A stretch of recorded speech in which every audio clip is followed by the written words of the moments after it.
special live episode of Inside the Lunchbox coming at you. Yo, welcome back to Inside the Lunchbox. This is your boy, Chef MaQ. And once again, we're back in the studio. Let's see if our audio is feeding through. It is working. Yeah, man. You know, sometimes we're smart. Sometimes we're smart. Sometimes we can actually make things work. Unlike CJ Stroud in the playoffs. Oh! CJ Stroud. What's going on, man? And I know I said before we started the episode I wasn't going to mention it, but I saw my shot and I had to take it. Hey, we had to, man. CJ Stroud, I love you, bro. Yeah. I still respect him. Yeah. Without a doubt. I mean, he plays hard. He just had two bad games. I don't know. Everybody's talking slack on him now, man, saying that we need to get a new quarterback. Well, I don't know. We'll see. 3 years in the league, 3 trips to the playoffs, 3 playoff wins. Like, there's not a whole lot of quarterbacks in the league that are doing that right now. I mean, Mahomes had a bad year. Dak Prescott hasn't been to the playoffs in years. I wouldn't say that they're bad quarterbacks, but also at the same time, you cannot look at those 2 games and say that the Texans failed him. He failed the Texans. That's a big one right there. You cannot throw the ball to the enemy defense 4 times in a game and win a game. It's just not going to happen. So not going to happen. I hope he cleans things up in the offseason, and I hope he comes back next year strong, ready to go, because we know what he can do. We've seen his rookie year. We know what he is capable of. He just got to get back in that headspace. But anyways, moving on to food. So, hold on. Before we do that, how was your week? Oh, my week? How was your work week? My work's doing pretty good. It's about to, wedding season is in the spring and in the fall, and wedding season is about to explode, and I work at a wedding venue. So I'm about to be eating all kind of food and watching a lot of wonderful people take vows and, move forward in their lives as happy couples in a venue that I built with my bare hands. So it's going to be good. So my week went well. Can't complain. I'm alive. Yeah. Other than the game, they actually got the college football game going on later on today, the championship. Yeah. So, but everything's good. So, like you said, we got a special treat for you. It's a little mini series. We're going to talk about spices. Yeah. Today we're going to talk about cloves. We're going to talk about saffron, and we're also going to talk about star anise. Yeah. So, if you guys aren't really familiar with spices, hopefully, we could, give you a little bit of input, little insight, little history, and also how to use these spices when cooking. And if I'm not mistaken, these 3 spices actually make up a very famous spice, if I'm not mistaken. Well, 2 of them do. So star anise and cloves are part of what is known as the traditional Chinese 5 spices powder. The 5 spice powder of Chinese cooking. And so we're going to go over star anise. We're going to go over cloves. They're part of that powder, that traditional 5 spices all put together. And then hopefully throughout this series, if it continues, we will be covering the other 3 as well. Yes. So I guess we'll go over saffron first. Saffron is actually like a petal of a flower. Saffron is one of the most expensive spices in the world. It was made from dried, pistils of a saffron crocus, a flower native to the Middle East. And if I'm not mistaken, I think it's Iran, which is Persia, is where it was founded, right? Or where it was discovered. It's native to the Middle East, but it was also used in ancient civilizations as well as for like cooking and herbal teas, and they put it in all their teas and their drinks and everything, and they also cook with it. Saffron, like I said, is very expensive, and you need very little for your dish, like very little. The flavor is so strong that a little is a lot. Just remember, if you ever use saffron, a little is a lot. And then, because it's hand picked. It's hand picked. So yeah, to get like 1 pound of saffron takes like something like 400,000 hand picked little petals. Yeah. So imagine, let's just say like a garden about the size of your living room, and you have a person with tweezers, and they're actually going around picking one individual pistil out of that flour and putting it in like a bag or whatever to be processed.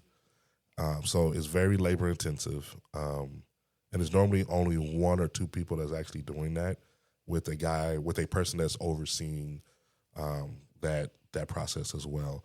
So let's talk about some of the flavor profile that it has. Saffron is renowned for its unique flavor profile, which includes floral, earthy, and slightly sweet. This makes an excellent companion to a wide range of dishes, from delicate seafood and robust grilled meat. Oh. So when I was in school, we used saffron several times, and one thing that I like saffron in it was actually my first time hearing about it too as well. We made a saffron risotto, which was really, really good. And like I said, it was really earthy. It was a little sweet, very delicate little pistol here. The versatility that saffron infuses, also you can infuse it in drinks, like those from like Sabat Republic is a company that does like herbal drinks. So they use a lot of saffron in their drinks, in their herbal flavors and stuff like that. Seafood, I would say, is probably one of the best things. I like it with seafood. The floral and sweet undertone of saffron works beautifully with seafood. What kind of seafood? Are we talking like grilled salmon? Are we talking I would say like a gumbo? Well, I would say like when you're grilling the fish. Okay. Like I think we used saffron. We had sea bass. Oh. And we had it with sea bass is kind of expensive. Well, not kind of, pretty expensive type of fish. But you use it for lobster. They also use it in seafood paella. If you don't know what a paella is a Spanish dish, something like a not really a jambalaya, more like a seafood. I'm sorry, not a gumbo, but like a jambalaya. But it has a lot more seafood. It has clams, oysters, lobster, everything in there, and it's cooked in a big pot. But it's really, really good. A paella is really, really good to really good dish. If you know how to make it, hats off to you because it's not easy. But you can also use it to brine flavors. You brine your seafood, enhances the natural sweetness. So definitely check out saffron with seafood.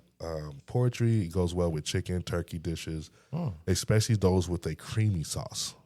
So if you're making your chicken breast or you're making a turkey, whatever you're doing with the protein, poultry, make a sauce with it and pour that sauce over your meat, right?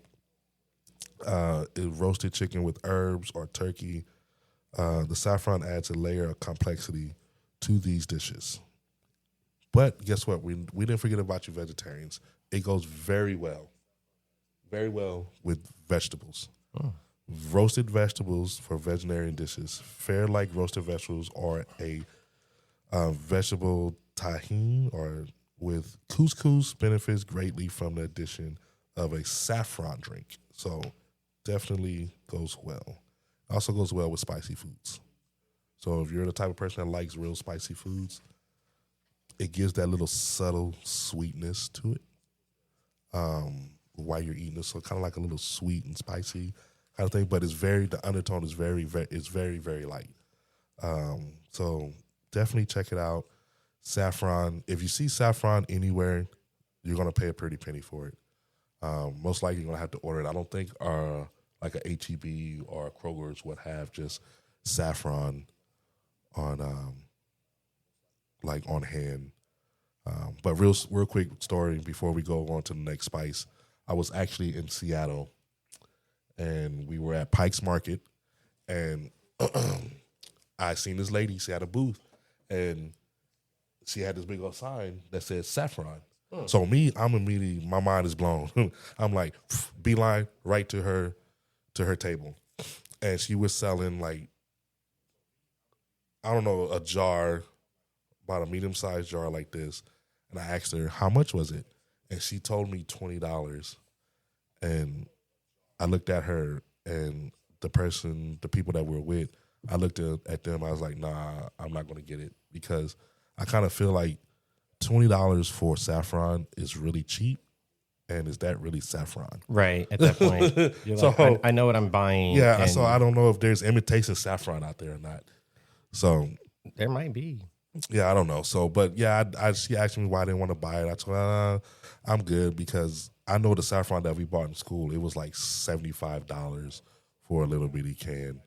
Yeah. And it was only like 3 pinches, like 3 little pinches of it, and you would have used all of it, you know? So that was my story with saffron. Saffron is very tasty, very good. You should definitely try it. Awesome. All right. So the next spice on our list is star anise. Now, star anise comes from a family of other spices as well. You have green anise and I think I pronounced this wrong, but anise seed. Anise, but yeah. we're going to be mostly focusing on star anise. Now, star anise comes from Southeast Asia. That's like your Vietnam, parts of China, places like that. And it has been cultivated in Southeast Asia since around the 7th century AD. So that's like your 600s time frame. That's like would be like during the Dark Ages in Europe at the time. And I mean, that's how far we have historical records of it going back. It might have been going back centuries before that. We don't know. Now, it wasn't really introduced into Europe until about the 1600s, the 17th century. Star anise has been used in China and in Vietnam and parts of India as a medicine as well as a spice. Now, it has medicinal properties, and a lot of its medicinal properties revolve around the fact that its acidic content makes it really good for antiviral infections. In fact, I forget what year. I think it was during the bird flu several years ago. They used star anise or extractions from star anise as a replacement for influenza medication. Oh, wow. That's flu medication. Oh, wow. Because there was a shortage of flu medication due to the widespread bird flu. Okay. It also and it's used in a lot of Asian cuisines like Vietnamese pho. Am I saying that right? Pho. Food. like Pho. Pho. Pho. Sorry. PHO, right? Yeah. Pho. And they actually got a pho restaurant here in Conroe. Oh, do they? And it's delicious. We need to check that Oh, out. I've checked it out plenty of times, but we do need to go inside the Lunchbox. Do need to go and definitely check that out. Yeah, but it has definitely been used in a lot of other medicines and spices. And like I said earlier, that was the 2009 swine flu, not the bird flu. The 2009 swine flu. My bad on that one. But it's not one of the major spices in the traditional Chinese 5 spices, which is a powder spice that is used on a lot of Chinese dishes. Have you ever used it? Have I ever used Star anise. Star anise? Yes. So star anise is, we used to use it for like stock and whenever, and you can use it for like teas too as well. We'll put a couple star anise when we're making like a sauce or something like that. You can put it in rice. I've seen people like when they're making their rice. I think that's one of the things that it pairs with is rice. You just throw one in there, and it has a strong flavor too as well. You throw it in there when it's cooking the rice, and it's that and saffron is, man. It just seems like it takes your cooking to a whole nother level. But we used to use star anise a lot when I was in French school. Yeah. But does it have like a flavor profile on there? I'm not seeing a flavor profile on here. I mean, hold on, let me read the back end of it. It mostly talks about its antiviral properties, its respiratory relief properties. Now, a big thing it's also used for is in hot beverages. Yes. So you can take star anise and you can steep it in your coffee. I believe there's a French mulled wine that also uses star anise because it has like a lot of really good medicinal purposes as well as just like it tastes good. Apparently, I don't think I've ever personally used it, but it's incredibly widely used in Chinese dishes. So I've probably had it. I just don't know about it until this episode when I was actually doing a little bit of research on it. Yeah. Now we are talking about the Chinese star anise. The Japanese star anise, while it smells really good and is used in a lot of instances and fragrances, it's toxic. You can't eat it. Yeah. And there is a green anise again, not the topic of this story, but that comes more from the Eastern Mediterranean, and that was more widely used in Europe and other places until star anise made its way to Europe in the 16th century. So some of the flavor century. profiles for star anise, it's star anise is very strong. It has a warm, sweet, and spicy flavor when you're eating it. The notes, it works well with. It works well. I guess I don't know what I got on my shirt. I don't know what that's coming from. Oh, it's coming from my headphones. All right, so, but it works well with fennel, cloves, which makes up the 5 spice. Right. You can use it for savory dishes. The dime, like I said, it's a subtle, spicy, lightly bitter. Is once again, when you add star anise and when you add cloves and you start building these spices together, they build something great. So it's all about stacking your flavors. So when you're looking at something, when you want to cook something, how can you stack your flavors? How can you bring more flavor to it? So there's a book out there, and I talked about it plenty of times on our podcast. It's called The Flavor Bible. And if you look up the flavor, you find the book Flavor Bible, and you look up star anise, it's going to tell you what it pairs up with and what it's good with and how to use it. Like Levi said, we use it. They use it for teas, also for broth when you're making stews, braising pork ribs, hot pots. Pairs very well with beef, poultry, and onions also as well. And even some people even use it for, crazy enough, they use it for baking like cakes and for like fruit desserts, and also, like we said before, drinks. So definitely star anise is, I say, if you never tried it, go try it, or go try 5 spice and make a Chinese dish or an Asian style dish with 5 spice. And when you use 5 spice, you don't need a lot. I made a mistake one day, and I was talking to my son, and I was putting 5 spice in the thing, and I forgot that I was using 5 spice, and I put sugar a little bit too much, and the flavor was really, really strong. Yeah. So, but that's star anise. You guys have any questions about star anise? Hit us up. Let us know what you think about star anise. And again, we're there is green anise, or also known as anise seed. Star anise is spicy and bitter, and green anise is more sweet and flavorful. So green anise would be like your dessert. Star anise is going to be your spicy. Yeah, they're definitely different type of. In Japanese, star anise is toxic. Don't eat it. Yeah, don't. I mean, you can always try it once. That's what I remember being told. Look, you try it once. You can try it once. Try it once. I guarantee you won't do it again. Yeah. Guarantee you won't do it again. All right. So you mentioned cloves as part of the traditional 5 spice powder. Yes. Chinese 5 spice powder. Take us away. Talk about cloves. I need. You have it. Do I have it? Mm-hmm. Oh, okay. So cloves. Not the cloves. Yeah, actually, it is the same thing. But anyway, so cloves. Cloves the spice, not cloves the descriptor. I know you can get like a garlic clove, but cloves specifically the spice. And again, it also comes from Asia. So cloves are a dried flower bud of the, I can't pronounce this word, guys. It is weird. It's SYZYGIUM aromaticum. AROMATICUM. Native to Maluku Islands in Indonesia. Oh. And if you guys don't know what cloves look like, go online, look up clove spices. And it looks like, to me, it looks like a torch, like a handle with a torch with like a flame on top of it. It's really, really small. But like any other spices that we have, you can also use this in hot drinks.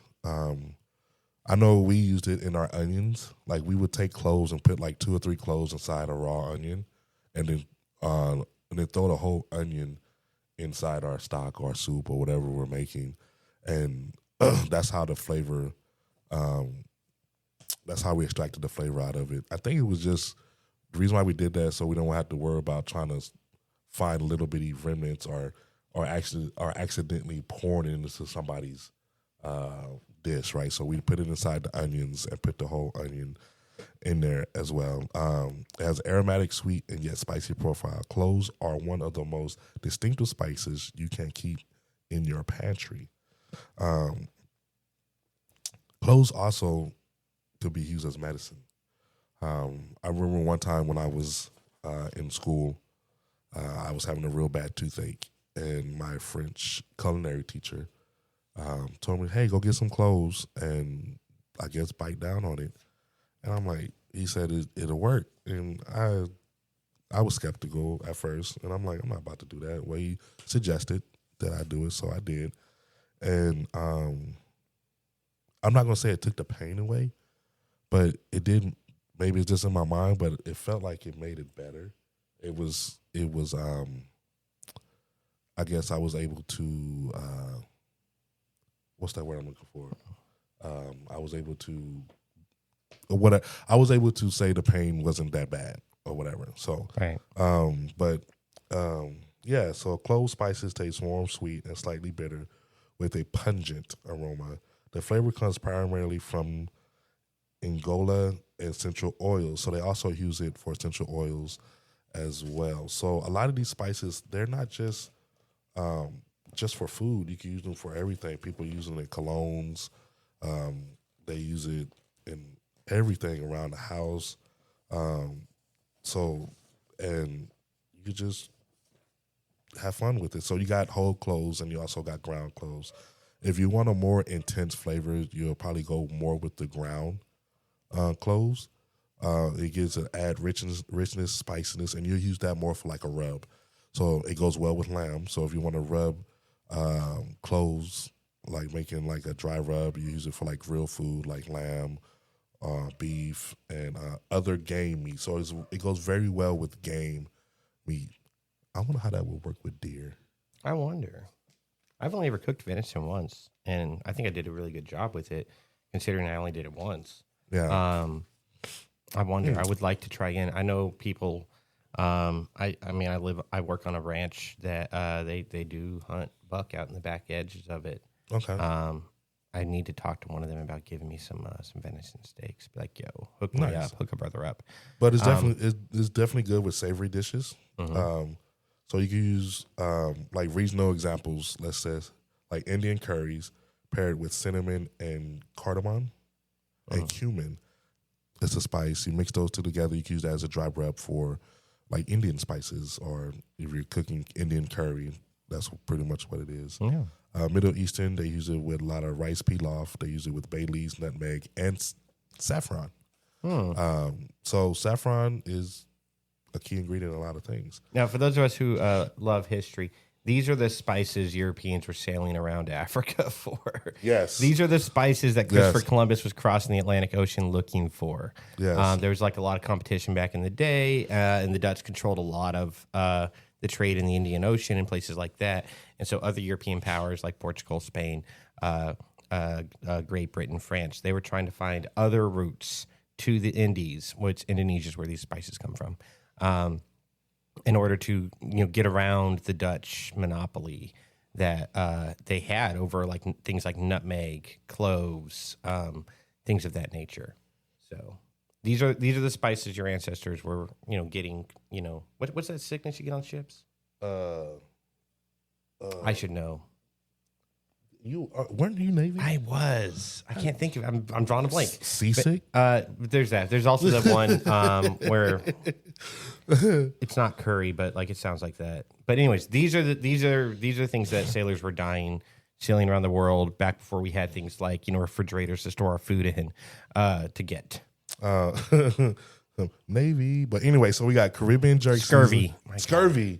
Yeah, there you go. Yeah. I knew it'd come back to you. Yeah. But it's also, they use cloves also in Caribbean jerk seasoning with allspice, thyme, and chile. Ooh. That actually sounds really good. Yeah. So you can, like, these spices, I tell you, like, I don't think there's no boundary with these spices. Yeah. Like, go in there and have fun. Like, And if you try it and you don't like it, you know what? Try a different spice the try a next different time. spice. Try You know a what I'm different spice saying? the next Or time. just, go in there and have fun. Like, buy these spices and to see what a little bit of this, what a little bit of that, how this will work, right? I definitely need to track down that traditional Chinese 5-spice. Yeah. And try it on a few things. And I wonder if they have that at our stores, or if I have to go find like an Asian restaurant. No, I have 5 spices in my cabinet. I got it from HEB. Oh, hook a brother up. Got you. I actually got it from HEB, and it's actually it's okay. Yeah. So also you can use cloves in baking as well. Common pairing is cinnamon, nutmeg, ginger, and vanilla. Vanilla. That sounds good too. And you can also use it in pumpkin pie, gingerbread, cookies, fruit cake, spice, and muffins. Spice blends as well. You have cloves are building block for numerous spice mixes. Like, I guess this is garam masala, is Indian. Cloves, like I said before, cloves, cardamom, cumin, and black pepper makes a masala. Then we got Chinese 5-spice, which is cloves, star anise, cinnamon, fennel, and Sichuan pepper. And also this word here is from North Africa, Res El Anhout. I guess that's how you would say that. So I just spelled it out for you guys. RES space EL space HAN, no space, altogether, OUT. North African cloves, coriander, cumin, and dried rose. Oh, that looks... That dried rose with that. I think I could see that. That is a very... Yes, you can. I actually If you dry them out? I know I have rose tea. I mean, why would you not bear it? I don't know. I just never thought about it. That I just never thought of like a rose as like an edible plant. That is a very strong. All the other ones are strong too, but with the rose and the cumin and the coriander and the clove, that is a very. That's going to be a very strong flavor profile, very different flavor profile. But also you can use cloves in drinks too, like hot drinks is, like you said earlier, mulled wine, hot cider. Chai spice and hot chocolate. I've never tried it with hot chocolate. Oh, I need to try that. Cold drinks, the same thing. Cocktails, pineapple rum. I knew you could put like nutmeg, cinnamon in hot chocolate and make it more flavorful. Yeah. So, like I said, folks, there's nothing you could really do with cloves. Oh, look, we're talking about cloves. Like right here, it says cloves both flavor and aromatic complexity to pickles. So when you're doing like pickled brine, or when you're doing pickles or pickling something, yes, that's actually what we did in school. We were pickling some veggies and we actually threw some cloves in there. And cloves is definitely a game changer in that. Yeah. Pickled onions, whole cloves, vinegar brine. So you take vinegar and whole cloves, you definitely do your pickled onions. Spice jams, you use ground cloves, stone fruits, or pears. Very nice. All right. Well, that's your cloves, your saffron, your star anise, and we talked about a lot of those you could use in teas. Yes. And that's a great transition to talking about teas. But first, after these short messages. Thank you for listening to Inside the Lunchbox.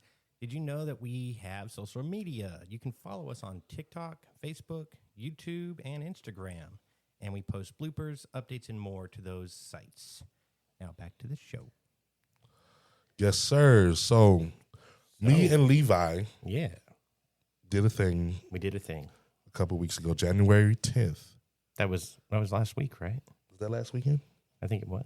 Last weekend, we decided there was a new restaurant. Not really a restaurant. Yeah, it was last Saturday. Sorry. We went to a new... It's new for our area. New drinking, what would you say? A drinking spot, restaurant? It's a tea place. It's a tea place here in Conroe. So if you're in Conroe, we have a new tea place. You got your Starbucks, then you got 7-8 brew or whatever. Yeah. And then we have another one.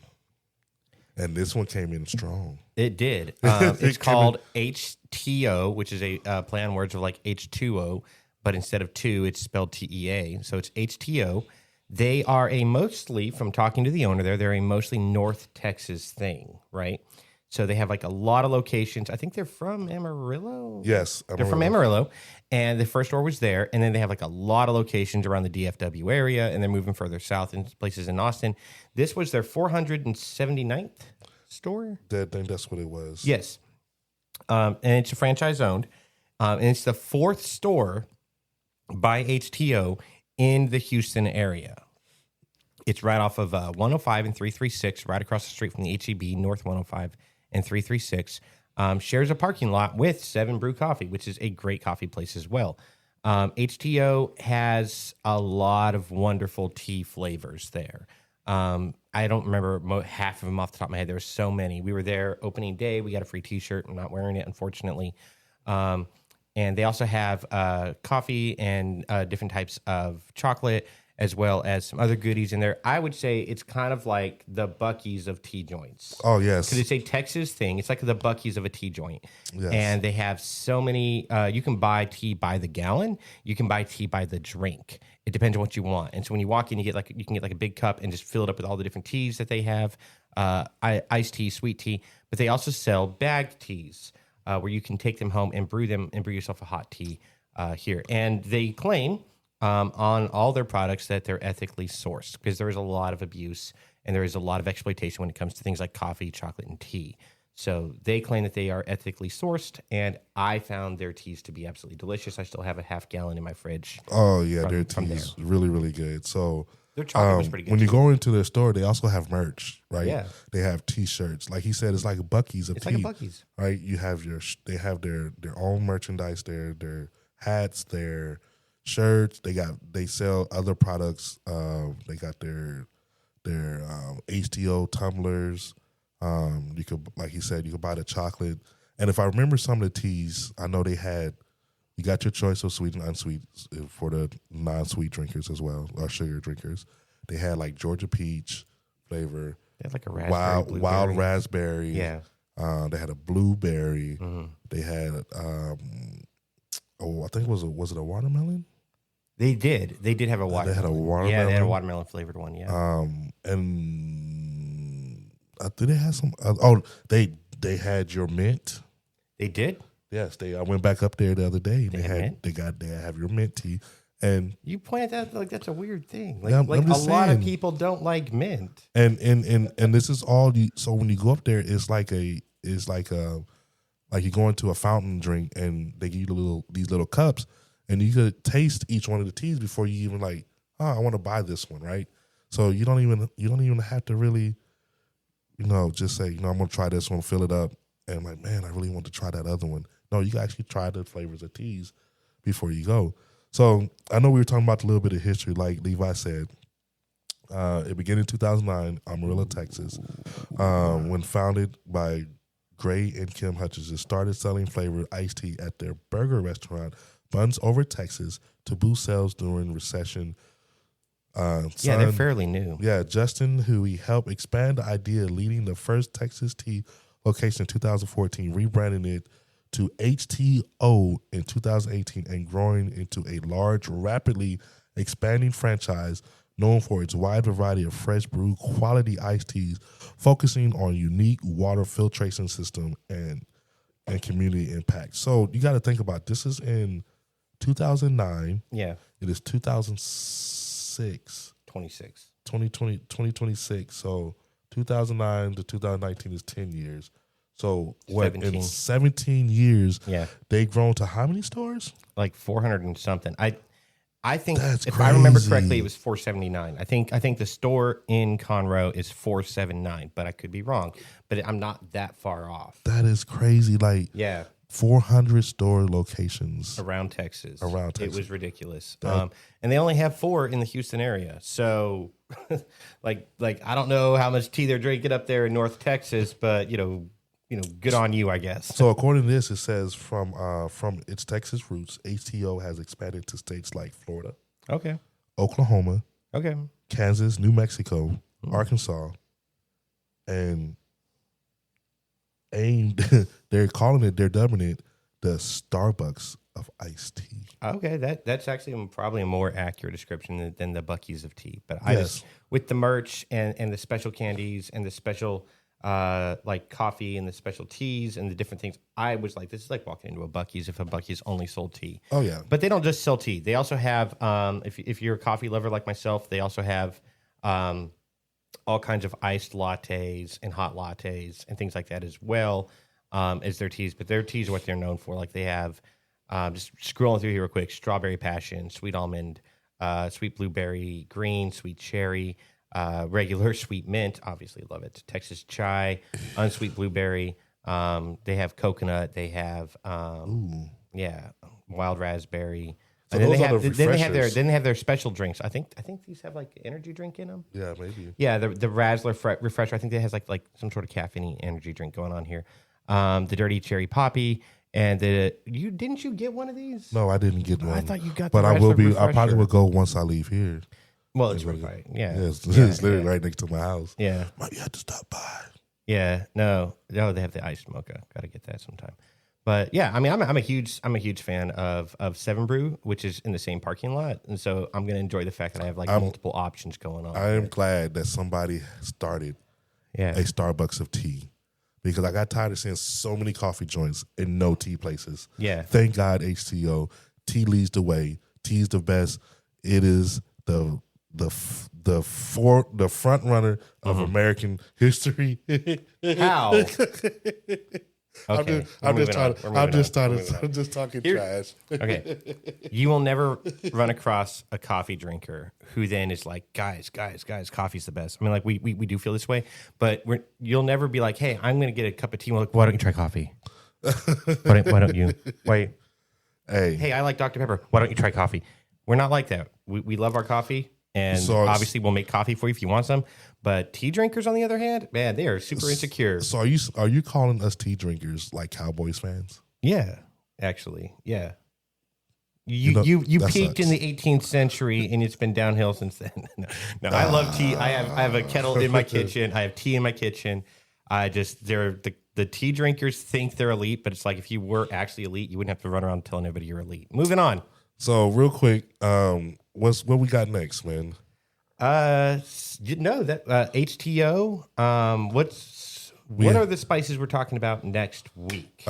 Next week we're going to talk about maybe I think it was cumin. Oh. We're going to talk about what did I say, mint? I have it here written down. Let's see. Sage. Ooh. Cumin, and we're probably going to talk about some coriander.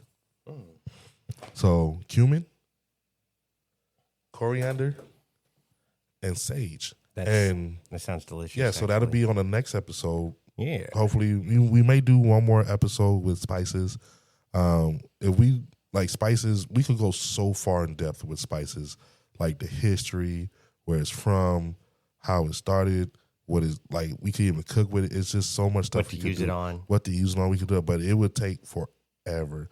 So what we're trying to do is just get you guys to go out there and try some of these spices that you probably never tried before. Yeah. For example, some people probably don't know what saffron is.